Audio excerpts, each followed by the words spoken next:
tous, on se retrouve pour l'épisode 19 d'un récif dans mon salon.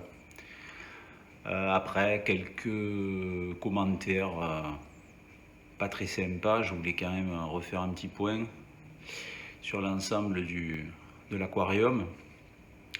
Tout d'abord sa mise en route,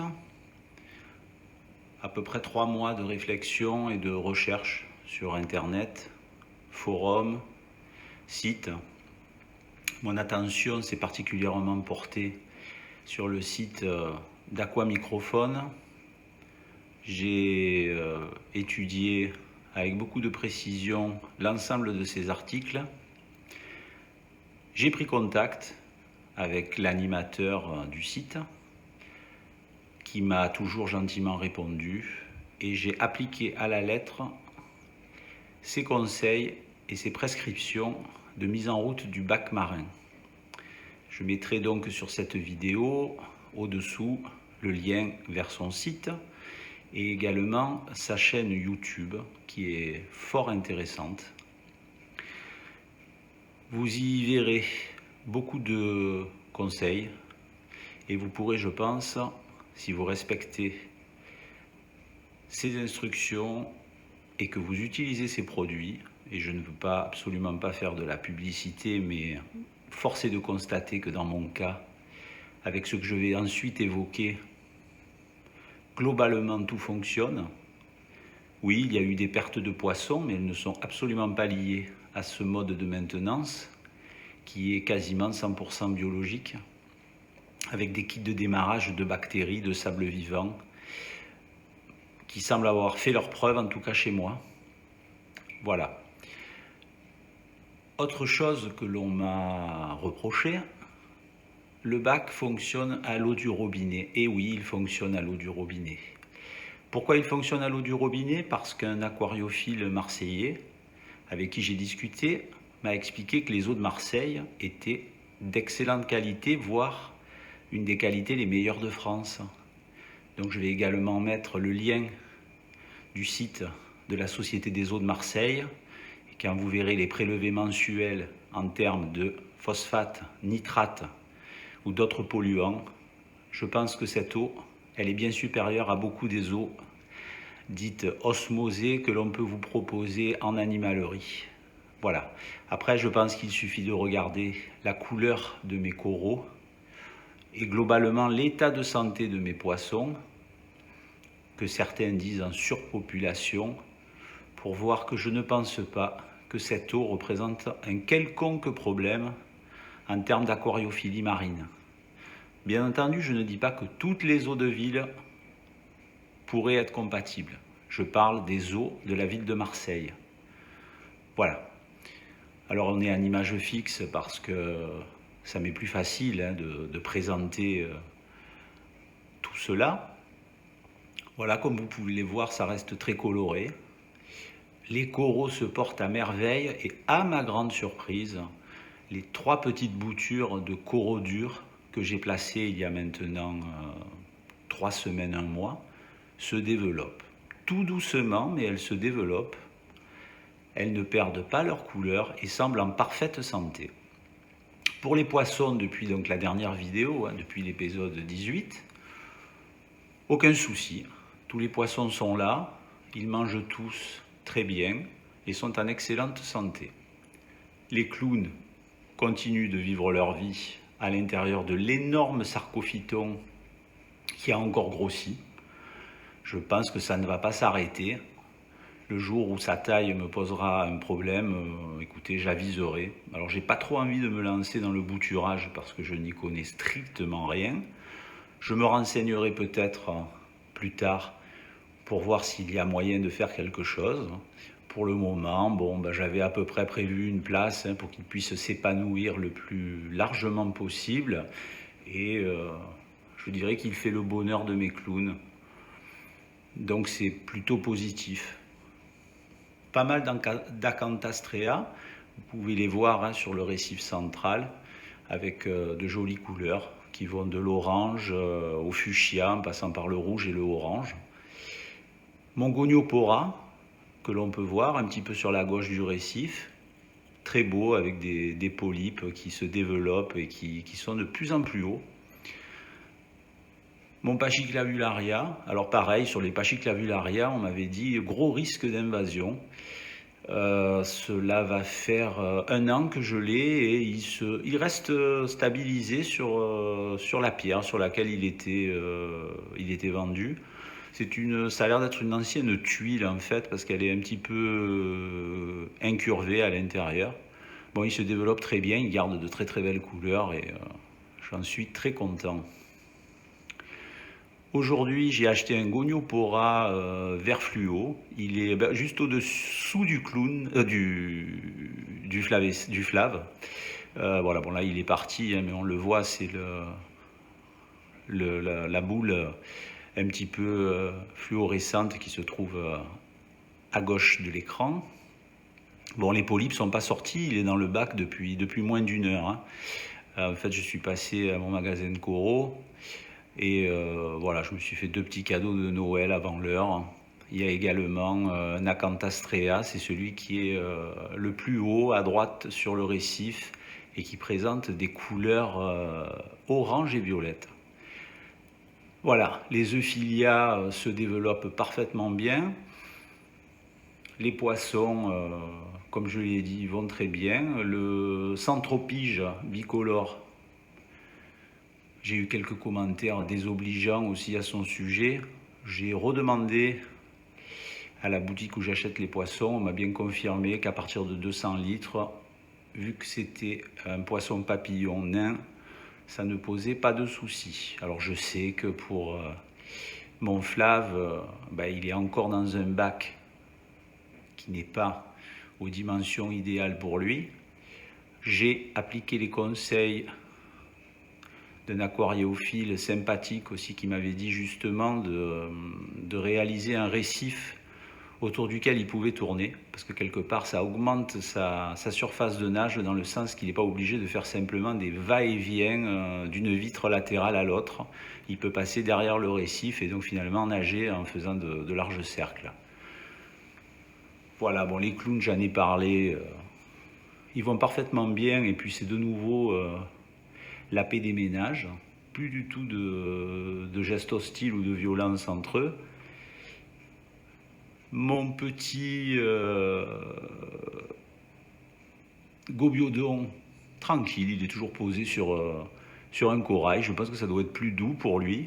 Il grossit tranquillement, il mange, personne ne l'embête, il fait sa vie. C'est une petite merveille ce poisson.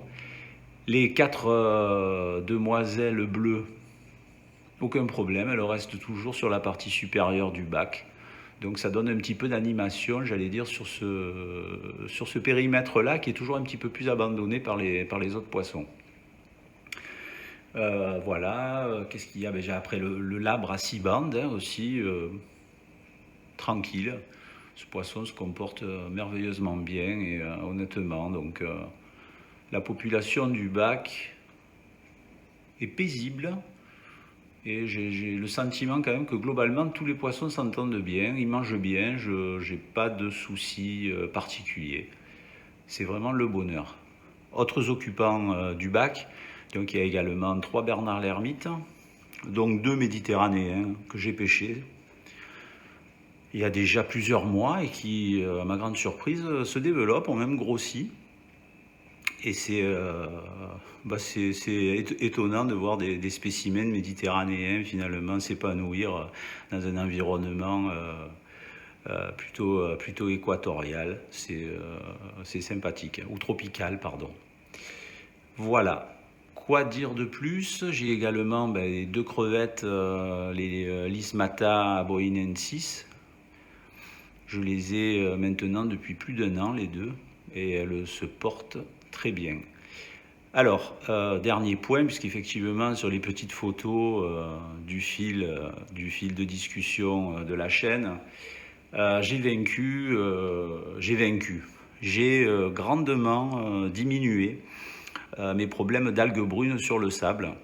Alors je l'ai traité en baissant la durée de l'éclairage de 1 heure par jour, à l'aide également de bactéries, Kerbacter de chez Tons. Je pourrais vous montrer le paquet, l'emballage, et vous mettre le lien derrière la vidéo. Et également donc un produit Red Sea que je vais vous montrer.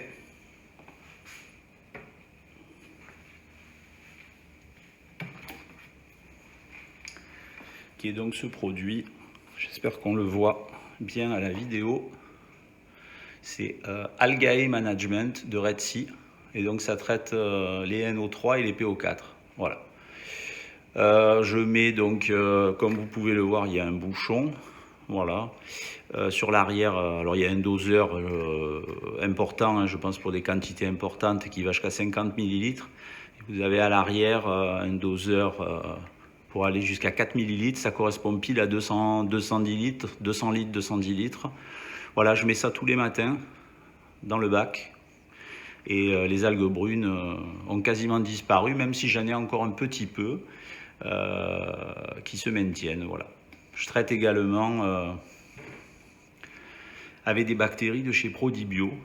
Ce sont les seuls produits que j'utilise, mis à part le kit de démarrage aquamicrophone. Je pense que je me suis bien adapté à ces produits, ou qui sont bien adaptés au bac. Ils sont sous forme d'ampoule, donc c'est très pratique. Un dosage adapté finalement au litrage de l'aquarium. Et sincèrement, ça se passe très bien. J'ai pas du tout d'invasion d'algues, notamment sur les rochers. Les rochers sont parfaits, c'est vraiment sympa. Je vais un petit peu approcher la caméra. Bon, le sarcophyton, j'en parle beaucoup, je fais beaucoup de photos. Voilà, on peut voir qu'il se développe très bien. Petit paradis des clowns. Les rochers, comme vous pouvez le voir, il y a de la coralline. Pas du tout d'algues nuisibles. Donc on voit les Acanthastrea. Celui qui est le plus à droite sur l'écran, c'est l'achat du jour. Donc il n'est pas déployé encore. Voilà, on voit que bon, il y a vraiment toute une variété de couleurs.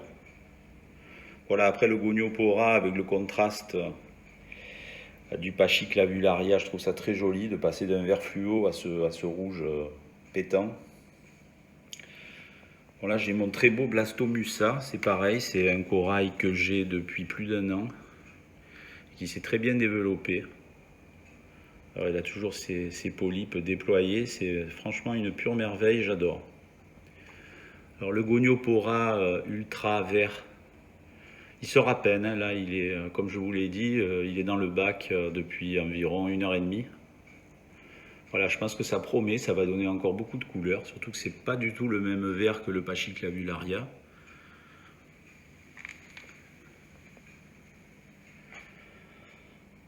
Mes Euphilia, qui sont tous au fond, bon lui toujours aussi énorme, il a encore grossi. Sur le Coral Rock de chez Tons, au-dessus, c'est des torches, et en dessous des Euphilia classiques. Voilà, si on tourne autour par ce côté, on se retrouve donc avec le cousin du Sarcophyton, un Lobophyton ultra. Il se développe, il est moins en forme que mon Sarcophyton, mais enfin c'est quand même un bel animal. Voilà, on fait un petit tour.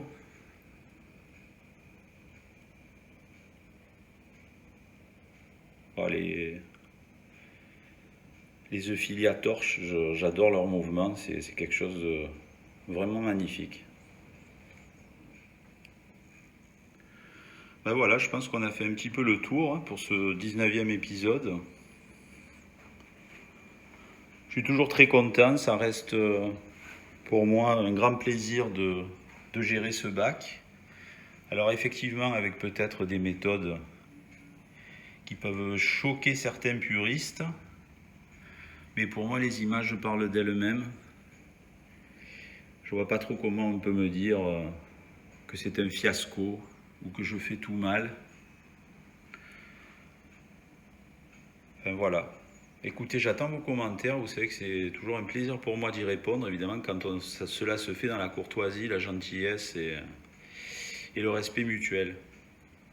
Voilà, bah écoutez, je vous souhaite une bonne fin de journée pour ceux qui regarderont la vidéo aujourd'hui.